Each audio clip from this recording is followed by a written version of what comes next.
क्रिस्त में आदरणीय माता पिताओं, भाइयों, बहनों और नन्हे मुन्ने बच्चों, आज माता कलीसिया खजूर इतवार मनाती है।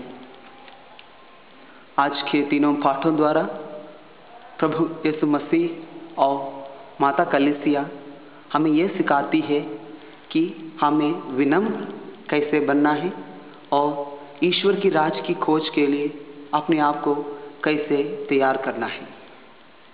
संत मत्ती के सुसमाचार में हम पढ़ते हैं, यीशु ने अपने आप को विनम्र बनाकर एक गधे पर विराजमान होकर दाऊद की नगरी यरूशलेम पर प्रवेश किया।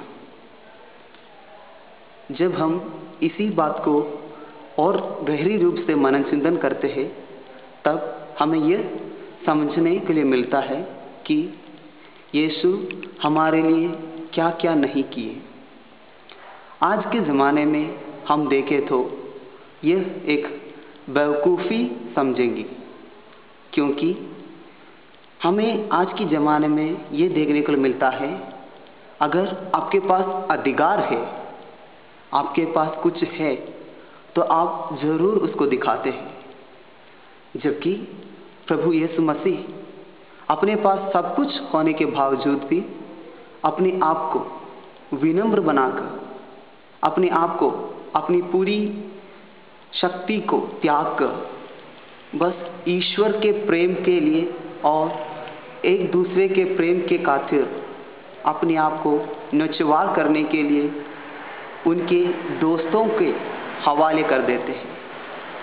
मैं इसलिए दोस्तों शब्द का इस्तेमाल करना चाहूँगा, क्योंकि यीशु हमें प्यार करने के लिए सिखाता है, बहर करने के लिए नहीं। जब हम आज के सुसमाचार को विस्तृत रूप से पढ़ते हैं, तब हमें तीन चीज़ों पर विशेष रूप से मनन चिंतन करने का आह्वान मिलती है। पहला है, यीशु अपने अस्तित्व को, अपने मूल अस्तित्व को जो ईश्वर है उसको बरकरार रखते हैं, जबकि वो मनुष्य का स्वभाव धारण कर लेते हैं। यानी हमें यह मिलते हैं कि हमें अपने आप को ईश्वर पर आधारित, ईश्वर के विचारों पर आधारित, ईश्वर के इच्छाओं पर आधारित जीवन बिताना है और अपने आप को उस रूप में मोड़ना है जिसके लिए प्रभु ईसा मसीह ने हमें बुलाया है। दूसरी बात हमें यह पढ़ने को मिलता है, प्रभु ने अपने आप को विनम्र बनाया। उन्होंने अपने आप को मनुष्य के रूप में धारण कर दिया, अर्थात ईश्वर होने के बावजूद भी उन्होंने अपने आप को निरे मनुष्य के समान कर दिया और विनम्र होकर एक गधे के बछड़े पर विराजमान होकर यरूशलेम नगरी में प्रवेश करते हैं। आप में से प्रत्येक जन इस खजूर रविवार के विभिन्न पाठों को बहुत बार पढ़े होंगे, जबकि आपको कभी ऐसा महसूस नहीं हुआ होगा कि यीशु ने क्यों एक गधे के बछड़े को चुना। यीशु आदि में थे, अब है और अंतकाल तक भी है। वे जानते थे कि युगों के बाद में क्या होने वाला है। वे ये भी जानते थे कि युगों से पहले क्या हुआ है। वे अगर आज के ज़माने में भी रहता होगा तो भी विनम्र होकर एक गधे के बछड़े पर ही सवार होकर यरूशलेम नगरी में प्रवेश किए होंगे, क्योंकि आज इतना सब कुछ होने के बावजूद भी हम में से प्रत्येक जन, भले आप समुदाय के ऊंचे स्तर पे हो या नीचे स्तर पे हो, अपने आप को बहुत कुछ दिखाने के लिए, बहुत कुछ दिखाने के लिए और दूसरों के अपेक्षा में कुछ ऊंचा हूँ दिखाने के लिए बहुत कुछ करते हैं।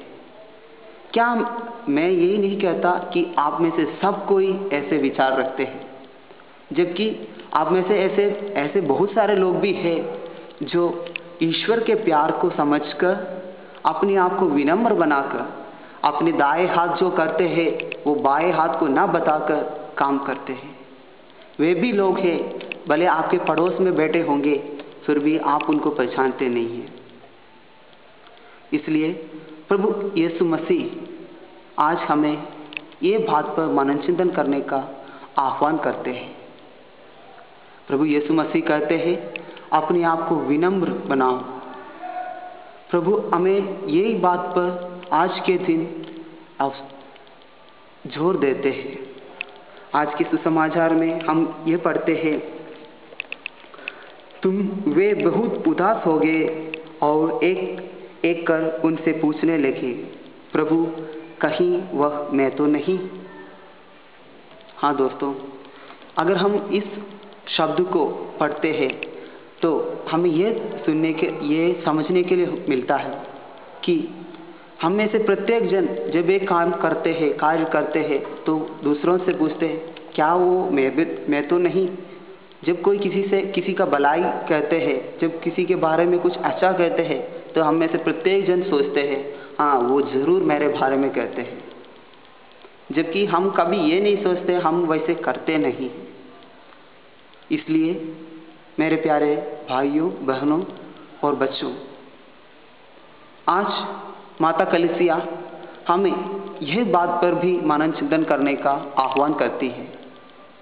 क्या हम हमारे प्रत्येक व्यक्तित्व को, हमारे प्रत्येक अंतःसत्ता को समझकर ईश्वर के अनुरूप उसको मोड़ते हैं, या प्रभु यीशु के भांति विनम्र बनाकर प्रभु की सेवा कार्य में लगे हुए हैं, या अपने आप को ऊंचा दिखाने की चेष्टाएं करते हैं, या ईश्वर को नहीं मानकर, ईश्वर के बताए हुए मार्ग पर नहीं चलकर अपने आप को उस मुकाम तक पहुंचाना चाहते हैं जहां आप कुछ सोच नहीं सकते। जरा सोचिए, क्या हम ईश्वर की पद चिन्हों पर चलते हैं? सबको जय श्री